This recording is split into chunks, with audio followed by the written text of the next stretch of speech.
Nous, je pense qu'on a quand même un peu tourné la page. On est passé quand même à autre chose parce que mine de rien, c'était un gros gros poids. C'était du temps d'attente, donc le temps de déménager. J'ai rien que le jour J, ça a été un peu dur parce que il y avait pas mal de, comment dire, il y avait des forces de l'ordre, les pompiers, les machins. Donc, enfin, ça a été vraiment difficile. Malgré tout, on y était bien dans cette friche. Putain, mais bon, voilà, on est passé à autre chose.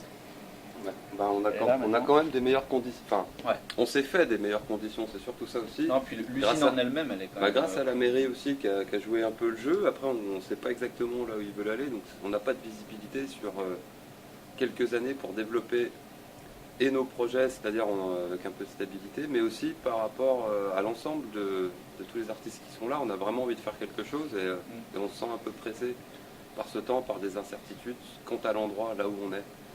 Et Ouais, un peu la guillotine. on aime tous cet endroit, on est prêt à faire pas mal de choses, je pense. Ouais. Là, c'est l'atelier de deux peintres, Ali et.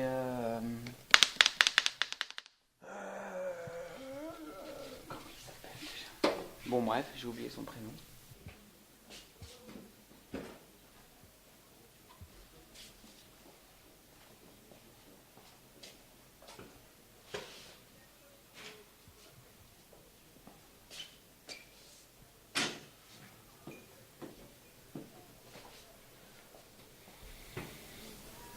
Ouais, c'est une autre façon, enfin, c'est une autre façon de travailler quand même.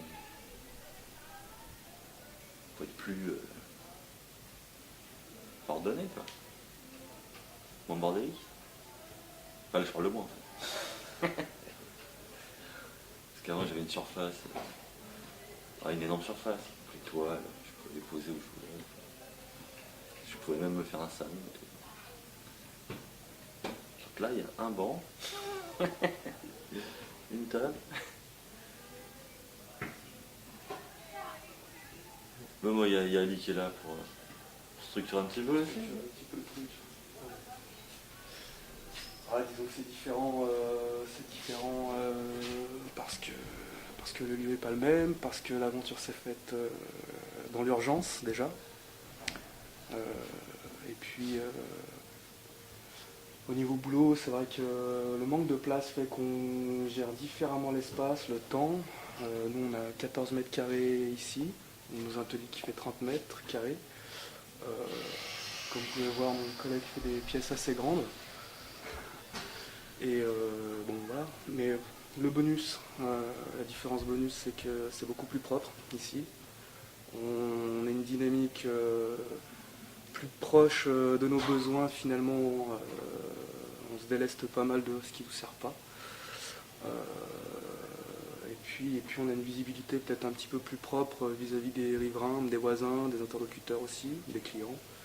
Et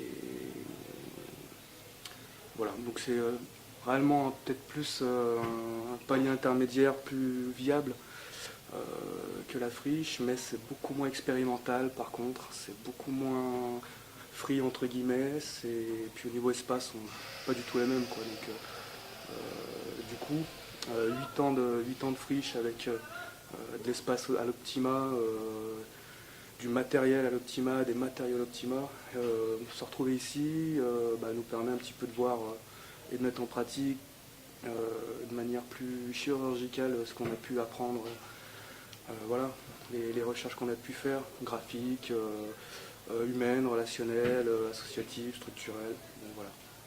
Ce qu'on a réussi à faire jusqu'à l'instant, c'est que chacun travaille, chacun fait sa création artistique, avec des locaux plus ou moins bien adaptés, mais en tout cas ça marche. Il y a une création qui est assez intense, on va dire, par rapport au nombre de personnes qui sont là.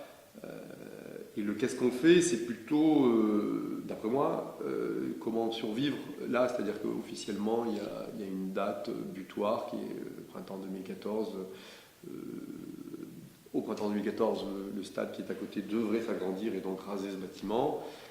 Comment faire, et c'est une question pas simple, comment faire pour que l'expérience ne s'arrête pas au printemps 2014, en fait, tout simplement. Oui, je trouve que c'est problématique à deux niveaux. Le premier, c'est que ça montre un manque de volonté de la mairie, que ce type de lieu existe réellement, quoi. Et donc une méconnaissance de la réalité de ce dossier-là, quoi. Enfin, je sais pas, enfin, si on comparait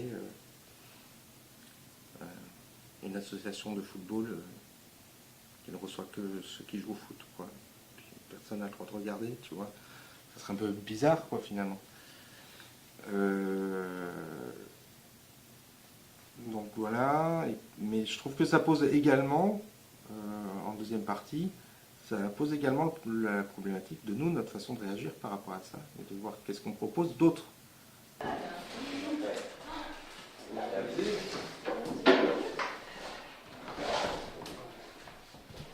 est tous d'accord là-dessus, les normes, c'est loin, c'est pas pour tout de suite. Pour moi, le seul point, ça se joue un peu ailleurs, c'est que tout ça, c'est beaucoup des histoires de personnes, des histoires d'humains, de volonté, de désir. C'est ça qui va être décisif dans ce genre de décision. C'est pas des raisons objectives ou des textes réglementaires au bout du compte. C'est s'il y en a un qui dit ouais, ça vaut le coup, on y va, il y en a un qui dit ah putain, ça fait peur, on n'y va pas. Le vrai enjeu, il est là aujourd'hui. C'est où on continue sur ce registre du. On met la poussière sur le tapis, quoi. Un registre, ce registre un peu couillon, un peu bourgeois, où chacun préfère ne pas regarder là où c'est moche. Et tout va bien jusqu'au jour où. Alors le jour où, là, on se réveille un peu mal. Et je ne suis pas sûr qu'on soit gagnant à terme là-dedans, pour construire le long terme. Ou alors, on essaye de jouer un peu plus franc jeu, on en appelle effectivement à leur intelligence, on leur dit, bon voilà, il y a un certain nombre d'activités qu'on a ici qui sont liées à nos pratiques, qui sont consubstantielles à ce que vous attendez de ce lieu, à son projet. Vous nous dites que vous voulez travailler avec le territoire, qu'il faut que ce soit ouvert sur le quartier, que les habitants puissent venir, que ce soit un lieu qui émerge de la société civile, qui soit porté par...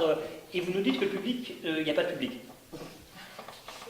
Par exemple, eux, d'ailleurs,